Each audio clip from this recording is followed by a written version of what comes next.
What is going on, guys? Welcome back to the channel. I didn't upload for a little bit, so I missed some videos because I was in France. But when I was in France, we went to Monaco and I hit you with a vlog there. But now I'm back in the US, and today I'm doing my 2025 INDYCAR driver lineup predictions.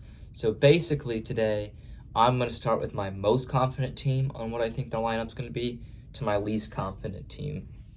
And there is going to be 29 possible seats, if not more, 11 teams. So let's dive straight into it with my most confident. So my most confident team is staying the same. I have Team Penske. I don't see any reason why they would change from Joseph Newgarden, Will Power, Scott McLaughlin. They got 3 drivers. They're going to have 3 cars, and they got their 3 drivers. These guys will be here probably for the foreseeable future. Really, if you're Penske, there's no reason to change. And now my second team that has all the drivers confirmed. So these Penske and McLaren, they're just giveaways. But I'm more confident Penske will keep their drivers than McLaren, because that McLaren handle their drivers. But Aaron McLaren, Pato O'Ward, Nolan Siegel, and Christian Lundgaard. There should be no reason why those aren't the 3 drivers for McLaren next year. So, yep, let's move on to where I have some actual changes and predictions. Or maybe my predictions are they stay the same. All right, my next team I want to go into is Andretti Autosports. I'm pretty confident that they're going to have Colton Herta in the 26. I think they'll have Kyle Kirkwood in the 27.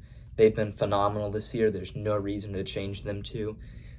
And I also have Marcus Ericsson keeping his seat in the number 28. I mean, I know he hasn't had the best of seasons, but in my opinion, when you get a guy like Marcus Ericsson, he did it at Ganassi. He did it at what was Smith-Peterson. He struggled his first year in a team. I think that's what you're seeing. He's struggling. I think next year he'll do really good. I don't think there's any reason to change. What I think we need to talk about is there going to be an Andretti 4th car. And I think if there's an Andretti 4th car, who drives it? Is it a Teo Porsche? Is it a Jamie Chadwick? I mean, I think there's a lot of drivers that could be up for a 4th car. Does Alexander Rossi come back if they had a 4th car? But overall, I don't see them adding a 4th car. But if they do, it'd be very interesting to see who gets the seat. But I do not see them adding a 4th car. And the next team that I'm going to talk about is Meyer Shank. Felix Rosenqvist will be in the 60. He signed long-term. There's no reason Felix Rosenqvist won't be there. And I think in the 66, you're going to have the standout performer from this 3-race span so far, David Malukas, coming back and breaking his hand. I see no reason why it won't be Rosenqvist and Malukas at Meyer Shank next year and for the foreseeable future. And now the next team I will cover, and this is the 5th team I've covered, so this is the 5th most confident team that I am at the driver lineup, and it is Chip Ganassi Racing. Let me just dive straight into it. Alex Palou and Scott Dixon are going to be at Chip Ganassi next year. No reason them to leave. They're their top drivers. They're their stars at Chip Ganassi. They will be there. I'd also like to say, with the money that this driver's bringing in, I've heard that he's not going anywhere. Kiffitt Simpson, I'm 99% sure, will be at Chip Ganassi. Even though he's probably underdriven that car, he brings so much money. He basically pays for that seat and helps the other 4 cars of that team. I don't see him going anywhere. Marcus Armstrong has driven brilliant this year compared to last year, so I think he deserves a 3rd season at Ganassi, and I think he'll be there. I think where it gets interesting is, does Linus Lundqvist stay? And I say yes, I think Linus Lundqvist will stay. It might be boring so far this video because I have no changes. That's going to change here very soon. My next team I'll cover is Rahal, Letterman, Lanigan. And in the 15, I have Graham Rahal, son of Bobby Rahal, team owner. I mean, I don't think anything to do with the seat. I think he deserves it. Team leader there. I think he'll be there. And in the number 30, their current test and reserve driver, or their junior driver, Yuri Vips, I think he's going to get the number 30 ride. They feel pressure to promote Yuri, and I think they're going to promote him. I think Yuri will get the number 30. And on the number 45, I'm going to put Alexander Rossi. I think Rossi's going to make the move. Well, he's just going to make the move from McLaren to Rahal. I think it makes sense. Rahal wants to prove himself. Rossi wants to prove himself in the championship. I think the move makes sense. So from this, I have Rahal, Vips, and Rossi. That just means Lundgaard left for McLaren. I think they will drop Pietro. So that's my Rahal, Letterman, Lanigan. And the next team I'll cover is AJ Foyt.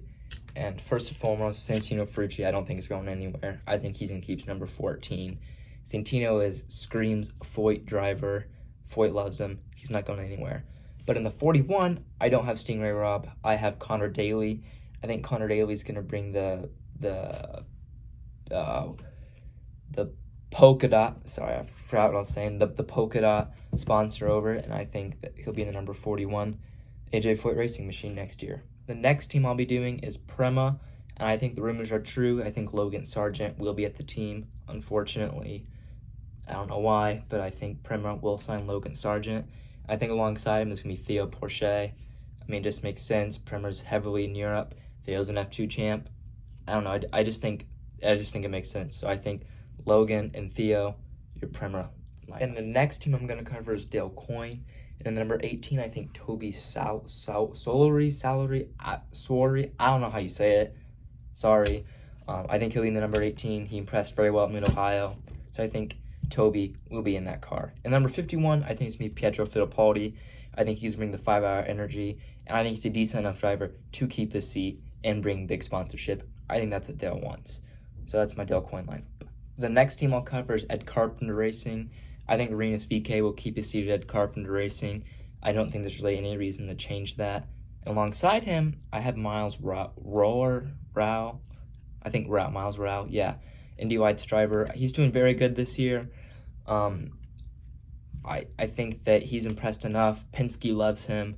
Will Power mentors him. So I think it makes a lot of sense for him to be at Ed Carpenter Racing next year. I think that's where he might fall into. Ed Carpenter loves taking a chance on rookies. Why not take a chance on Miles? And my last team I'll be doing is HumCoast Hollander Racing. And I think in the 77 is Romain Grosjean. And my most hot take of this video, this is why HumCoast is my most unconfident team.